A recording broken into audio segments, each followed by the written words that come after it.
नमस्कार, आप सभी दर्शकों का स्वागत है एक बार फिर से हमारे YouTube चैनल संगीता जी दमन में।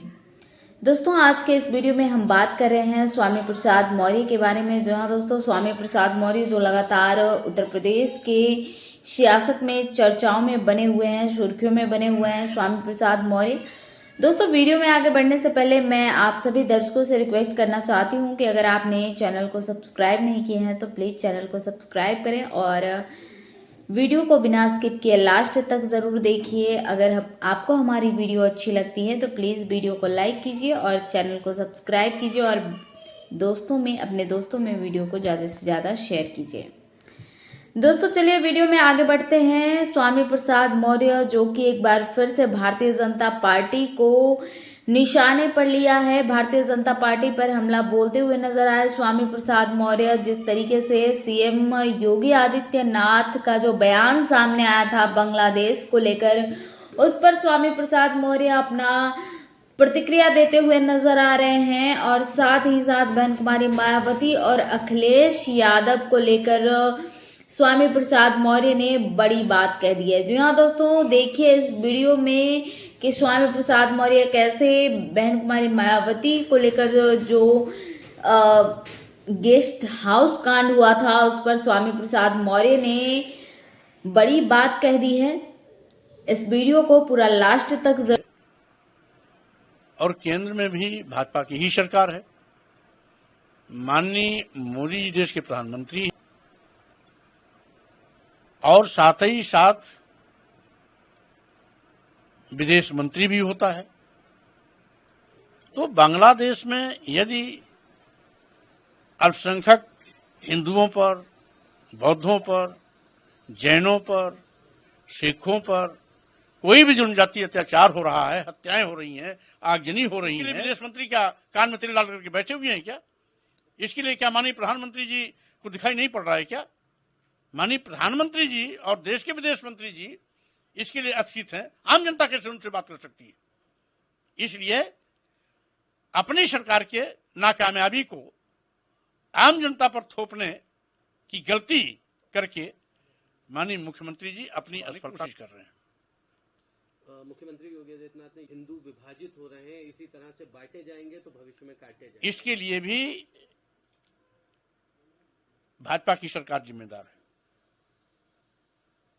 आज भाजपा की सरकार में जिस तरीके से अनुसूचित जात, अनुसूचित जनजात, पिछड़े वर्गों के साथ सौतेला व्यवहार हो रहा है, आरक्षण पर डकैती डाली जा रही है, मनमाने तरीके से आरक्षित पदों पर सामान्य वर्ग के लोगों को नियुक्ति पत्र दिया जा रहा है, अंधा बाटे रेवड़ी अपन अपन को दे करके जिस तरीके से आरएसएस के लोगों को बड़े बड़े पदों पर स्थापित किया जा रहा है, ये कौन नहीं जानता है कि बांटने वाले लोग आज दूसरे पर बांटने की जोहमत कर रहे हैं।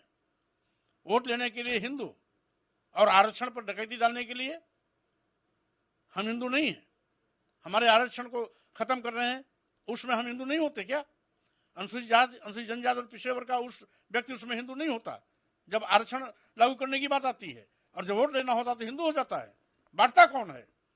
तो आज जो लोग समाज को बांट रहे हैं वही समाज को बांटने के नाम पर रोना रोना बंद कर दें। पहले अपने को पाक साफ बनाएं, पहले खुद की सोच में परिवर्तन लाएं, तब दूसरों को उपदेश दें। दूसरी बात, यदि कांग्रेस ने आज सपा का समर्थन किया तो 96 में मानिया बहन जी ने भी कांग्रेस से समझौता किया, तो 95 के बाद 96 आता है। यदि 95 में कांग्रेस ने यह पाप किया था तो मानिया बहन जी को 96 में बहुजन समाज पार्टी के कांग्रेस से तालमेल नहीं करना चाहिए था। और फिर आज इसके पहले वाले लोकसभा चुनाव में, 2019 के लोकसभा चुनाव में जिस समाजवादी पार्टी पर जिस समाजवादी पार्टी ने बहन जी पर जानलेवा हमला किया था, तो बहन जी को कौन सी ऐसी मजबूरी थी जो समाजवादी पार्टी से उसमें तालमेल किया था? तो ये सब राजनीतिक हथकंडे हैं, राजनीतिक तिकड़म है, साजिश है। और जब मानिया बहन जी ने खुद उसको जस्टिफाइड कर दिया, समाजवादी पार्टी से समर्थन से तालमेल करके गठबंधन करके 2019 के लोकसभा चुनाव में तो अब गड़ा मुर्दा उखाड़ने का औचित्य क्या है? मानिया बहन जी का हम सब सम्मान करते हैं, क्योंकि उन्होंने बहैसियत मुख्यमंत्री उत्तर प्रदेश की शान में चार चांद लगाए। आज राजनीति के अखाड़े से बहन जी बाहर मात्र इसलिए हो गई हैं कि उन्होंने खुद बाबा साहब डॉक्टर अम्बेडकर के मिशन को छोड़ा, मानवर कांशीराम के सामाजिक परिवर्तन के आंदोलन से दूरी बना ली। यही कारण है कि जनता ने भी उनसे दूरी बनाई। अगर मानिया बहन जी को कुछ करना ही है तो बाबा साहब डॉक्टर अम्बेडकर के मिशन के रास्ते पर फिर वापस आए और मानवर कांशीराम का जो सामाजिक परिवर्तन आंदोलन था उसको लेके आगे चलें। जो बहुजन समाज का मूवमेंट था कि जिसकी जितनी संख्या भारी उसकी उतनी भागीदारी के हिसाब से काम करें। हमारा भी उनके प्रति शुभकामनाएं हैं। लेकिन जिस तरीके से ट्वीट के माध्यम से अगर यही सच है कि 95 में समाजवादी पार्टी ने उन पर जानलेवा हमला किया तो हम लोगों ने उसका मुखर विरोध भी किया था। लेकिन 96 में कांग्रेस से तालमेल क्यों किया? अगर समाजवादी पार्टी को उसने सहयोग किया था तो 96 में कांग्रेस से तालमेल क्यों किया? अगर समाजवादी पार्टी ने बहन जी पर किया था तो 2019 में समाजवादी पार्टी से बहन जी ने तालमेल क्यों किया? इसके साथ ही इस देश की 90% आबादी को उनका हक नहीं मिल पा रहा है। पिछड़े, दलित, अल्पसंख्यक, वंचित या पिछड़े इलाकों से जो आते हैं वो लोग पूरी तरह से वंचित हैं अपने हकों से। राहुल गांधी जी एक बार बोले होंगे, मैं तो रोज बोलता रहता हूं कि इस देश में 90% लोगों के हक पर डकैती डाल करके 10% लोग बैठे हुए हैं। और साथ ही साथ केवल बोलने से बात नहीं बनती। भाजपा के पहले कांग्रेस की सरकार थी, जातिवार जनगणना क्यों नहीं कराई? जातिवार जनगणना करा करके सबकी हकदारी क्यों नहीं दिलाई? कौन रोका था? और आज भारतीय जनता पार्टी भी वही पाप कर रही है। नारा देगी सबका साथ, सबका विकास, सबका विश्वास, सबका भागीदारी क्यों नहीं कर देती? आज जिस तरीके से अनुसूचित जात, जनजात, पिछड़े वर्गों के आरक्षण पर डकैती डाली जा रही है, जिस तरीके से बिना विज्ञापन निकाले उत्तर प्रदेश सभी मेडिकल विश्वविद्यालय, मेडिकल कॉलेजों में professor, reader, associate professor, assistant professor के पदों पर सामान्य वर्ग के लोगों को भर्ती दे दी गई, ये कह करके कि अनुसूचित जात, अनुसूचित जनजात और पिछड़े वर्ग की अभ्यर्थी उपलब्ध नहीं है। जब विज्ञापन ही नहीं निकाला तो उपलब्ध नहीं है का फार्मूला कहां से आ गया? इसलिए केंद्र में बैठी हुई सरकारों की नीयत साफ नहीं। ये सत्ता हथियाने के लिए अच्छा तो बोलते हैं, लेकिन जब सत्ता में आते हैं तो अनुसूचित जात, अनुसूचित जनजात और पिछड़े वर्गों के आरक्षण पर डकैती डालते हैं। आजादी के 75 साल बीत जाने के बावजूद भी आज अनुसूचित जात का आरक्षित कोटा क्यों नहीं पूरा हुआ? अनुसूचित जनजात का कोटा क्यों नहीं पूरा हुआ? और जब से मंडल आयोग की सिफारिश लागू हुई 27% आरक्षण का कोटा क्यों नहीं पूरा हुआ? है जवाब किसी के पास? इसका जवाब न कांग्रेस दे सकती है न भाजपा दे सकती है। तो स्वाभाविक रूप से घड़ियाली आंसू बहाना बंद करें कांग्रेस के नेता, भाजपा के नेता। और 90% लोगों को हकदारी अगर नहीं मिली है तो इसकी लड़ाई न राहुल जी लड़ सकते हैं न मोदी जी लड़ सकते हैं।